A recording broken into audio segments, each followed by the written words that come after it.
And we're very pleased this evening to have join us Bruce McLennan, who is a financial counsellor with Anglicare. I do share mobile mentoring for men's mission to empower men, and for that matter, anybody, and walk beside men in their journey, especially around finances. Look, just to be clear, I did not make my first million in my 20s. You listen to this tonight, a very short session, but hopefully concise enough to get some two key points, I guess.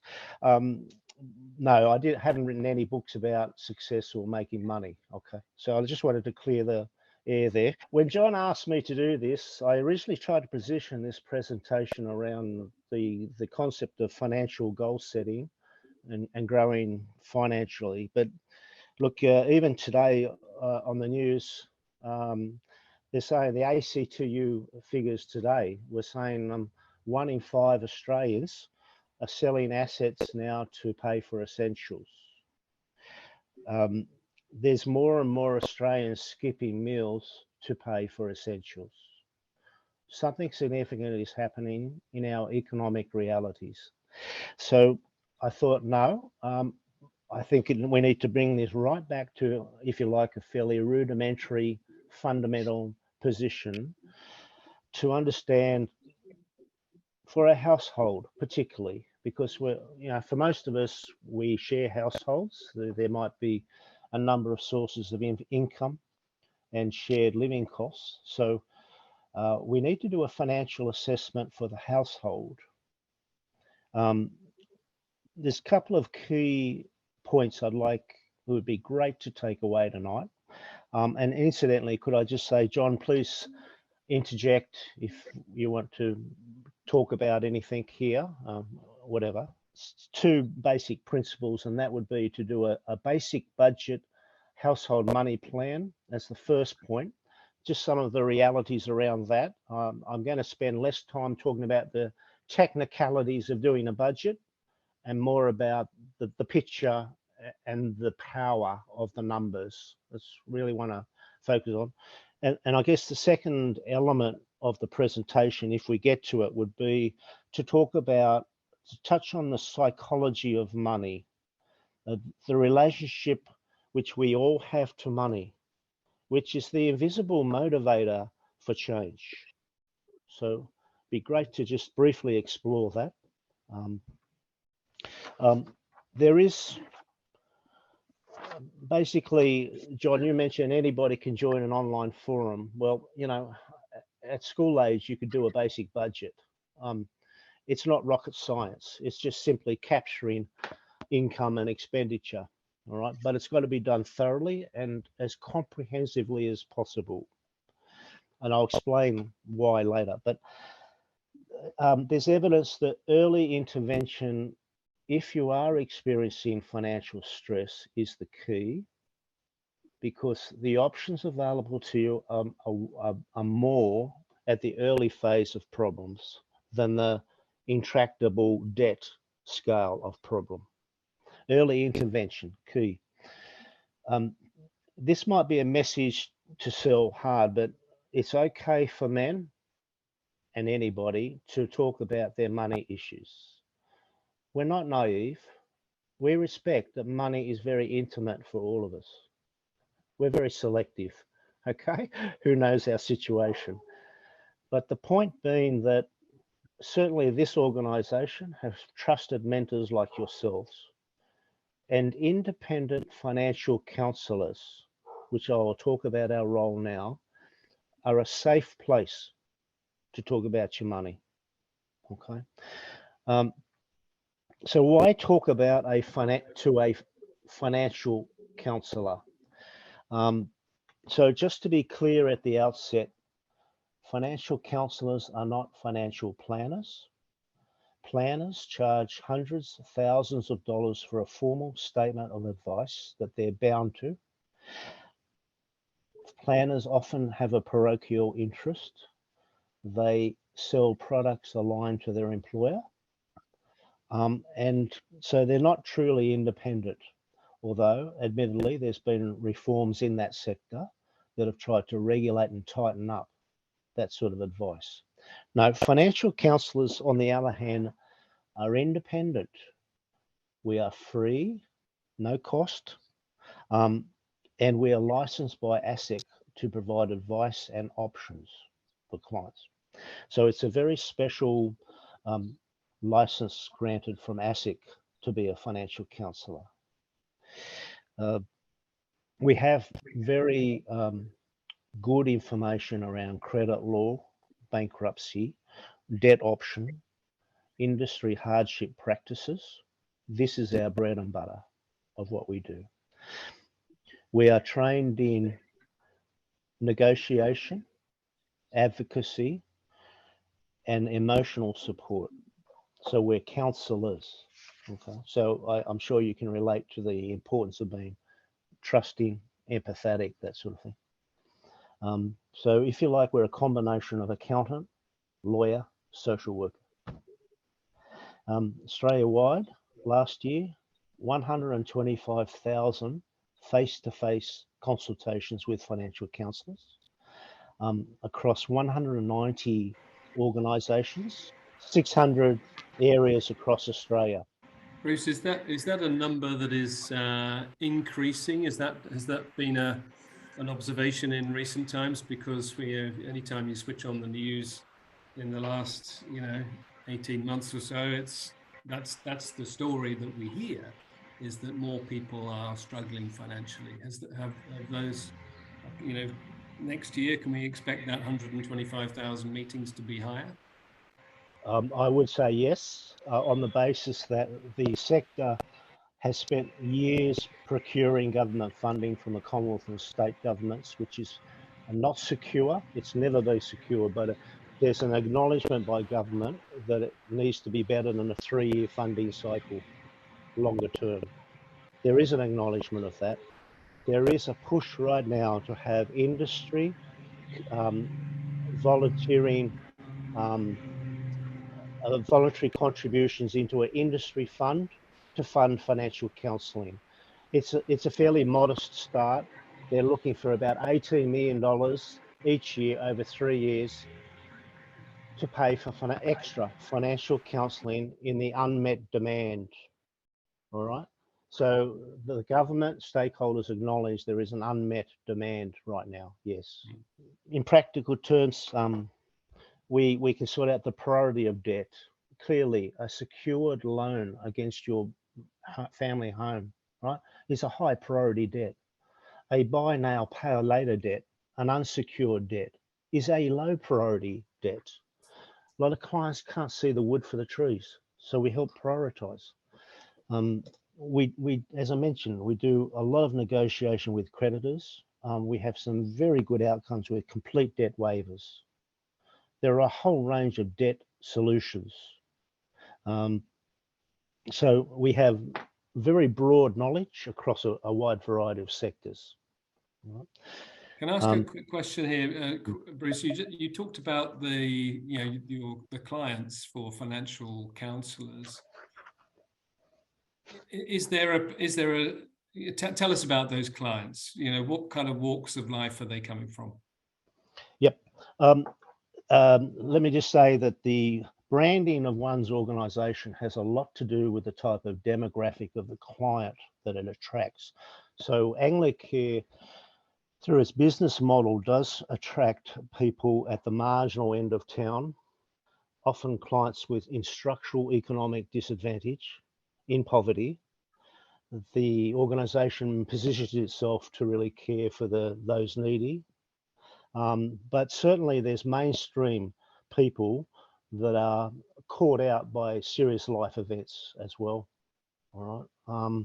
So it's across the board, John, but I got to say it's slanted towards people at the marginal end of town that really need advocacy and support. Yeah, thank you for that. Some clients would see consulting with a financial counsellor as akin to going to the dentist. This is going to be painful. This guy is going to look at my bank statements and say I should stop smoking. Nothing's further from the truth. uh, but unfortunately, the nature of the sector is that many of our clients are only choosing to engage with us at the crisis end, when they're actually facing serious legal consequences, bankruptcy, marriage failure, a suicidal ideation attributed to financial stress. It's the serious end of town, the business end of possibly a pattern of credit dependency and financial neglect over a lot of years. Unfortunately, that's the way it is. Thanks, Bruce. Quick question just on the fly there. John, you've got something for Bruce? Yeah. I was just fascinated that our mentoring men's conversation, sort of marketing, and Bruce, what you were just saying is exactly the same, right? We want to, we want to get upstream from the crisis and put in. So how do you convince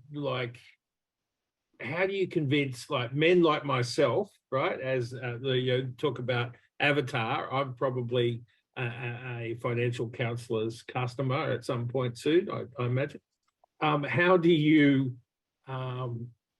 convince us when we're going along, working and spending and sort of, operating? How do you convince us to get that kind of support when, as you said, when it is really much easier to intervene? Or is it something that we even go further upstream and look at compulsorily, teaching young people or signing up kids or something? Right? John, you're touching on some very interesting debates about financial literacy and being proactive in this space. Anywhere from financial literacy being in the school curriculums to, well, yes, why don't we positionally target support before crisis? I think the reality, John, is that people need a context for learning and a context for support. If life is swimmingly good and you're just getting by, why talk to a stranger about your money? Yeah. When life is okay. There's some problems, but hey, you're not as bad as the guy down the street that's renting or can't pay his bills. You're not that bad. So it's a combination of pride, intimacy about money. Yeah. Men that, I got to say, look, to be honest, 80% of my clients or more are women. Wow. If that doesn't speak to women being far more willing to be transparent about the reality of the household than men, I don't know what does. But I mean, there's obviously a lot of factors that contribute to women presenting for help, not men. But I should imagine, John, it's your experience that men are reluctant to talk about. Yeah. Do you think it's it's hard, and obviously it's kind of a pointless exercise to tag exactly what's behind it, except when you're talking to someone looking for options. But one of the things we see around sort of reaching out with men is the concept of shame, right? Would you say that's a relevant issue with financial issues? Exactly. Shame is akin to failure. Yeah. Look, a generalization, again, men typically want to look at the bigger picture. Some men do not want to be concerned about paying bills as much as the bigger picture about where is our investments going, and so forth. It's a generalization, but I think a lot of women are across the finer detail of the reality than men. Head in the sand stuff, John, deliberately. It's a range of things, isn't it? That would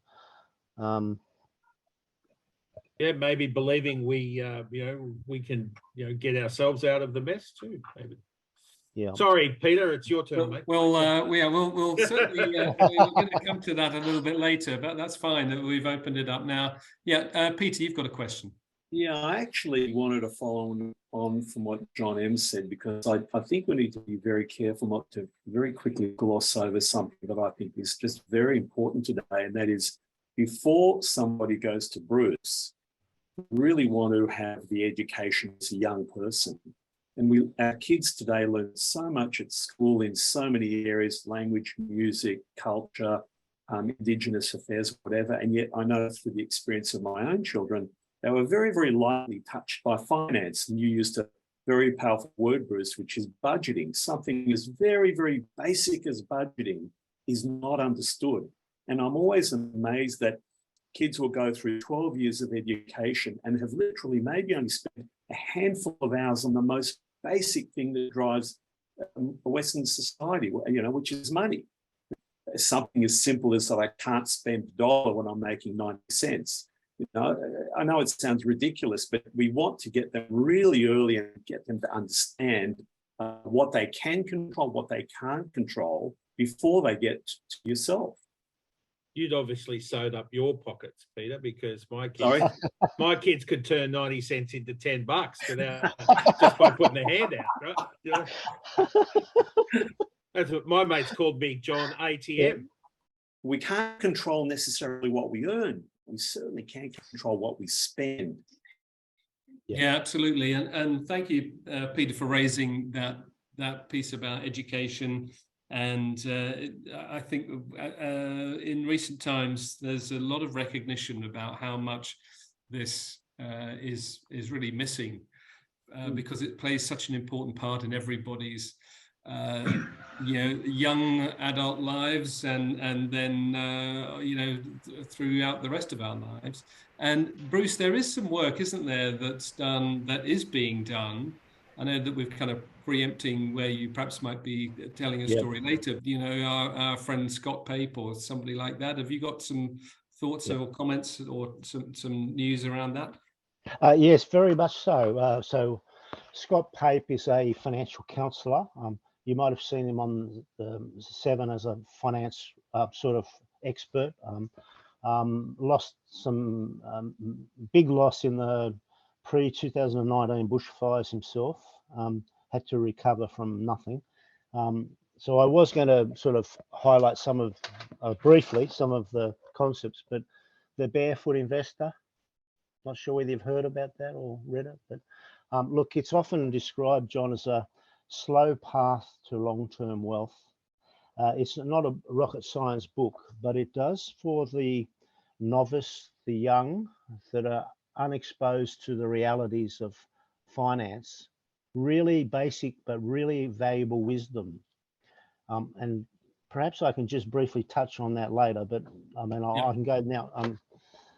Because I know that he does this book that you're holding up is the one for sort of the general population, but he also does a specific book for children, right. for to start them off really early to understand the value of money. And it's a great initiative. It's obviously not the only initiative, but it's certainly helpful if you'd like to find out more.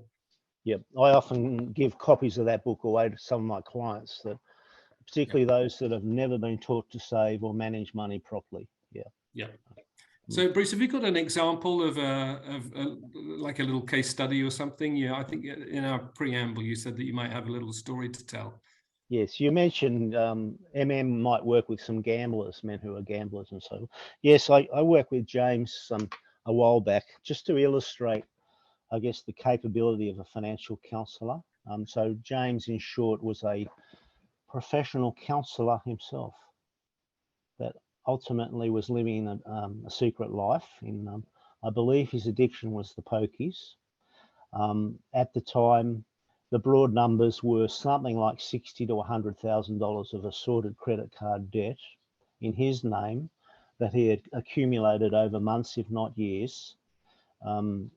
He labelled himself as an addict, and he approached me pretty much in desperation, which is quite typical, that it was not only his finances, his career, and his marriage, but particularly his marriage was on the line here, because I suspect the wife suspected something. Now, just to demonstrate that financial counselling means firstly building empathy and trust with a client before we have that hard conversation, right?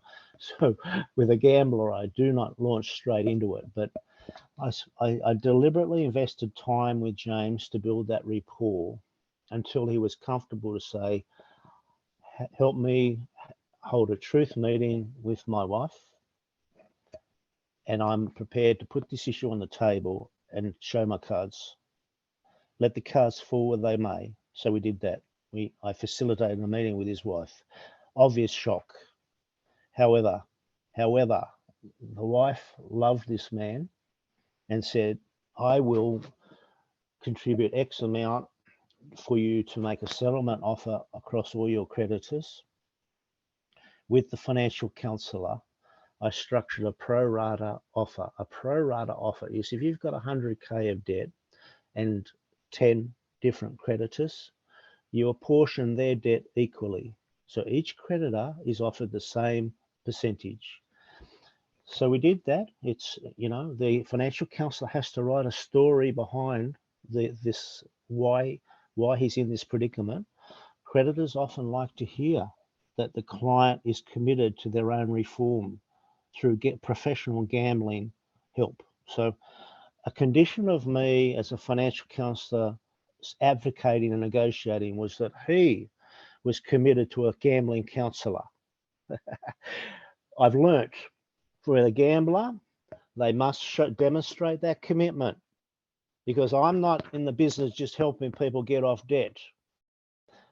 Anyway, the outcome of all that, the wife offered her funds to make a 20% or so settlement offer on 100K, which is $20,000. Right? He kept his counselling license, no impact on his employment. He kept his home because 100K of debt creditors would be interested in his equity in his home. He avoided voluntary bankruptcy. And to be honest, clients in that predicament often know that bankruptcy is real and an option. And most importantly, he avoided his marriage breaking up. Now it's probably not the end of the story with James, but I was hopeful that he'd continue with the gambling professional supports as well. Okay, so it's not a miracle, but for a window of time in James's life, the financial counsellor had an impact. You talked at the beginning about household budgets and how important it is to know where you stand in terms of those things. Do you think that that's something that the majority of people don't really know enough about? Do we go back into our statements and say, okay, let me add up all the Bunnings? I'm thinking this is autobiographical now. Adding up all the Bunnings payments, all the the takeaways, do we do that or we don't do that? I know that I don't really do that. Short answer, we don't. There are exceptions. I'd like to think that most business people do some sort of profitability projections of whether it's worth doing. Why run a business if it's not making a profit? But unlike business, most of us as households do not either see the merit in putting numbers on a piece of paper. We don't see the advantage of it, the power of those numbers. Certainly some of us don't understand how to do a basic budget. We've talked about that. Fundamental financial illiteracy is an issue. It just seems all too hard. But John, I think, and this is what I wanted to get to tonight, was the reality is that putting numbers on a bit of paper in a budget only has limited advantage. Yes, if it's done well and comprehensively, and I'm talking the whole household again, the advantages are it brings out full transparency between partners and spouses. It protects against financial abuse because the numbers come out on that piece of paper. Any secret or hidden spending becomes obvious. Spending leaks is what we call them, invisibles, the $5 cup of coffee every day, $1,000 a year. You do that a few times on different things, it sort of adds up. The power of numbers to say, on our current income trajectory and our current living expenses as a family or a household, do the numbers stack up? Is it breaking even? And I think that's putting it down, and the quality time to really think it through, John, is really maybe a luxury of time that all of us don't have. We live from pay to pay. That's the way we've always lived. Bruce, I know that we did talk a little bit about budgeting earlier, but other tools to, is there like a little toolkit that you use, like a go-to support? Yes. Look, there's a number of options online. The obvious one is the government's ASIC Money Smart website, which is, but look, if you could Google help with finances anywhere, and you can get a plethora of facts and information about how to save money, how clever ways to use money. I honestly don't think tools and resources are in short supply. Point two, how much do I need in retirement? In actuality, what I'm here is there's no national consensus at this point on what is the minimum income that the average Aussie needs to live, right?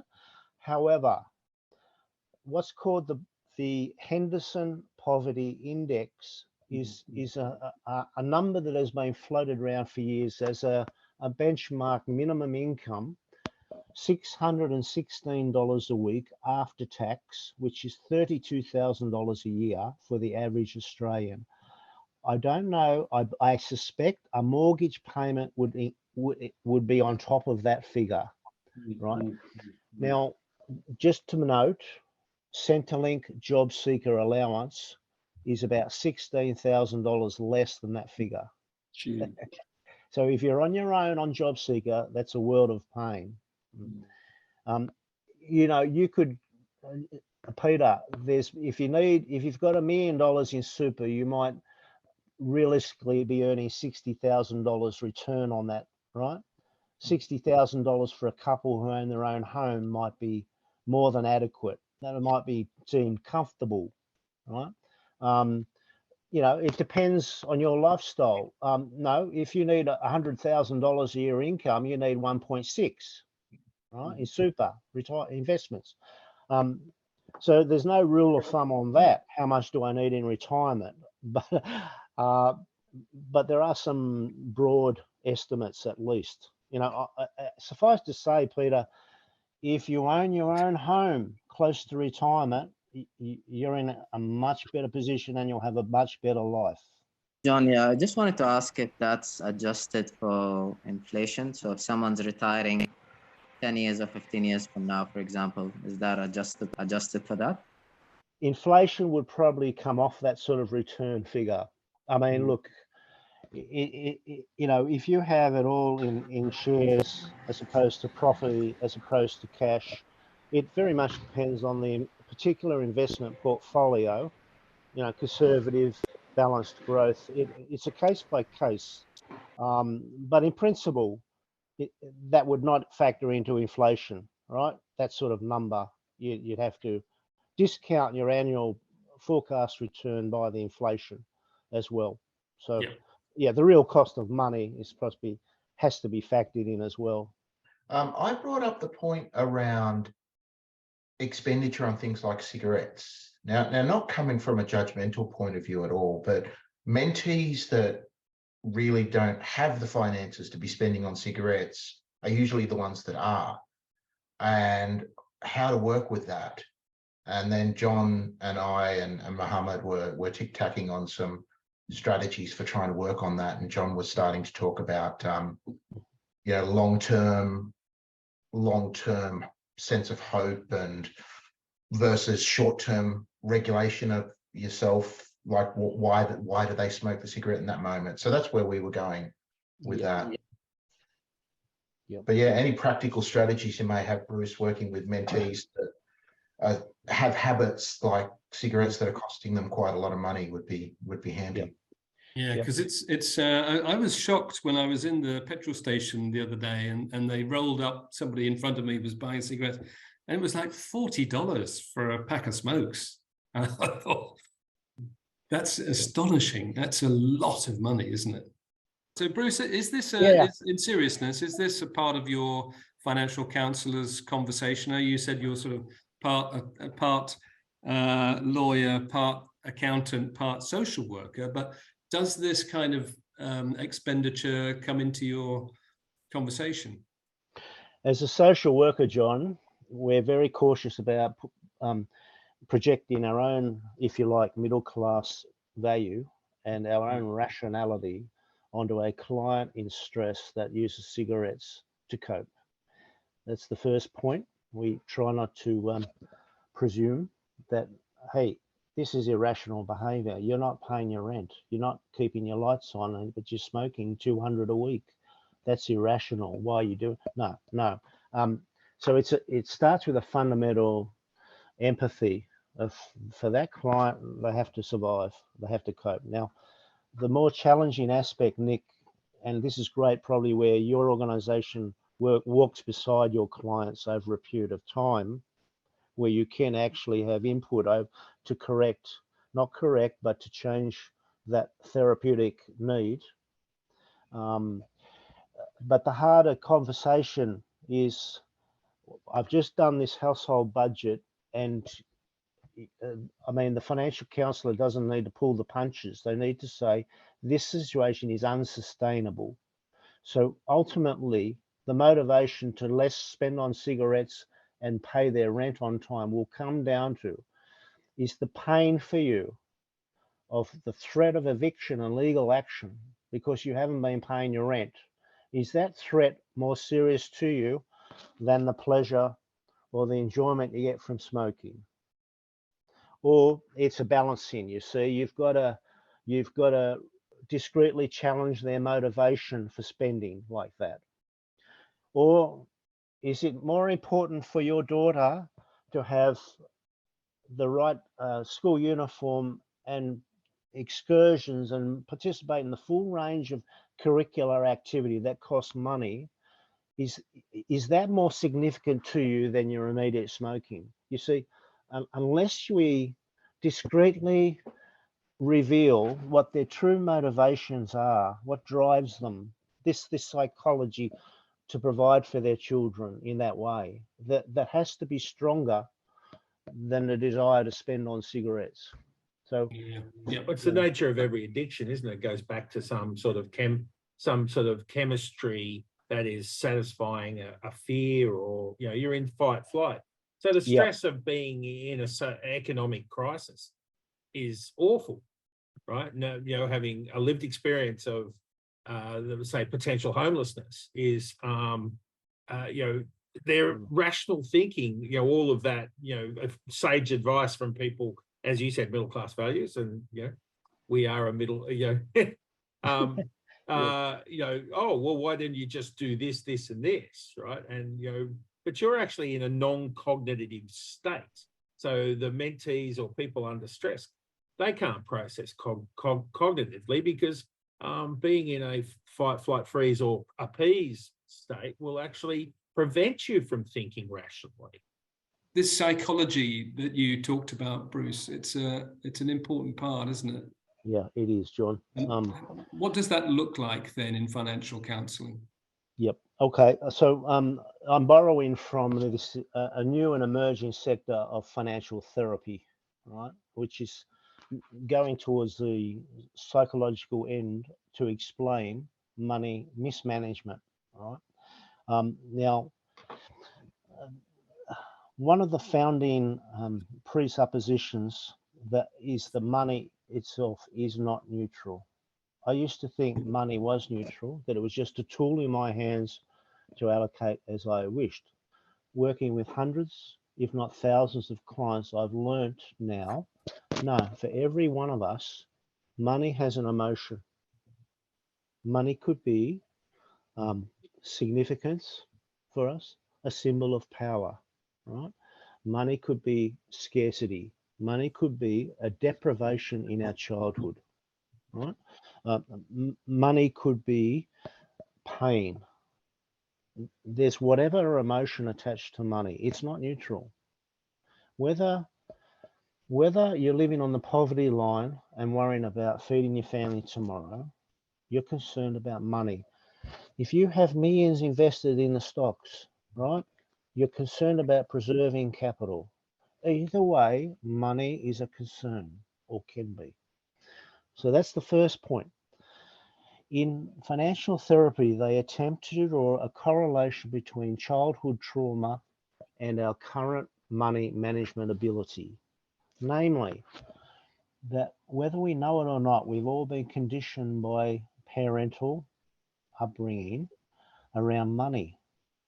If we observe dad that lived from pay to pay, or dad was a gambler, or mum was constantly stressed out about money, any range of life circumstances, invisibly that can condition us around money. The amount of clients I see that do not want to repeat the way their parents parented them is staggering, yet they find themselves adopting the same money values as their mother and father. Permit me, John, if I could, just very briefly, from my own situation, I was raised in a very stable family. My father was a chartered accountant. He was always in control of money, really good financial provider for the family. But the invisible trauma that I experienced was this. The message I was getting as a child was that to be responsible financially meant to have a stable employment and stable income to support your family. Avoid taking risks. Invisibly, that was the message I got from Dad. When I tried to start my business some years ago, I was looking for my dad's approval. I never got it. Very disappointing, but I analysed this as, you see, to go out on a speculative new business was extremely risky, according to my father's values, right? And to be risky equates to being irresponsible. Now, I might be exaggerating the point, but I believe that is why my dad was reticent to give me the approval to go into this uncharted waters. So even I had trauma around money. I had to break through that, you know. So positively or negatively, we have been conditioned by our upbringing. The therapeutic experience not often, but a principle could be that in all of us, there might be the inner critic, the financial saboteur. Now, as I mentioned, I'm borrowing from an acclaimed financial therapist in this, but her point being that the voice of status quo is the financial saboteur that does not want us to change behavior financially. It's the voice that says, Bruce, this is who you are from a child. This is who you are now. You've always been lousy with money, right? Your parents were lousy with money. Their grandparents were lousy, right? It's intergenerational. This is who you are. And that's the saboteur. This is the deeper stuff that can very quickly undo that lovely little budget that we did, right? Numbers on a bit of paper that my clients will say, they'll come to me and I need to get out of this hole, man. I need to change my life, mate. Let's do the budget. They go away, they put their budget on the fridge in the kitchen. Tomorrow rolls around and something happens. Next week rolls around and the budget, that piece of paper gets thrown out, right? Can't stick to it, can't do it. Why? Because they haven't grasped the importance of understanding and acknowledging what is their emotion around money that's driving their behavior. So if you, for example, felt deprived financially as a child, you might say, I will never financially impoverish my own children. I will not do it. I will borrow money if I have to, right? That explains it. If you've been isolated as a child without love and acceptance, you could have a spending or shopping addiction as a mum because you're trying to compensate for that isolation. You're trying to, and I've had clients that are trying to buy their friends, right, with a shopping addiction. This is the real deepest stuff, John. And I think, you know, we could talk for 2 hours about this, but, and suffice to say, if you're in a household, you might have one personality that is a lovely saver for a rainy day, right? And by all means, give the money control to that person, will you? But you might actually be a spender. Let tomorrow worry for itself. I'll go into debt if I have to, but I need this experience, this possession, whatever it may be. You're a spender. But there are other individuals that are driven by goals, right? They actually work towards achieving an experience, an object, a possession, something. If you like, 3 broad personalities. So in doing this assessment, we're talking about the household, and particularly the mother and father or your partner being on the same page here, because a spending partner can easily bring you undone financially, right? Or a partner that does not buy into this process. So it's, you know, it involves other personalities as well, you know, in all that. So Bruce, is there, you mentioned an assessment, is this your financial counsellor's assessment, or is there somewhere that we can go? Because it's such an interesting area.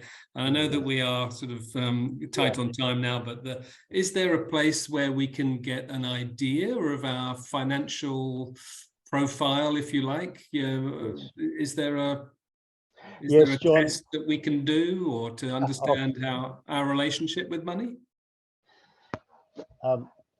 So I'm sort of borrowing from an acclaimed Australian financial therapist called Jane Monica Jones.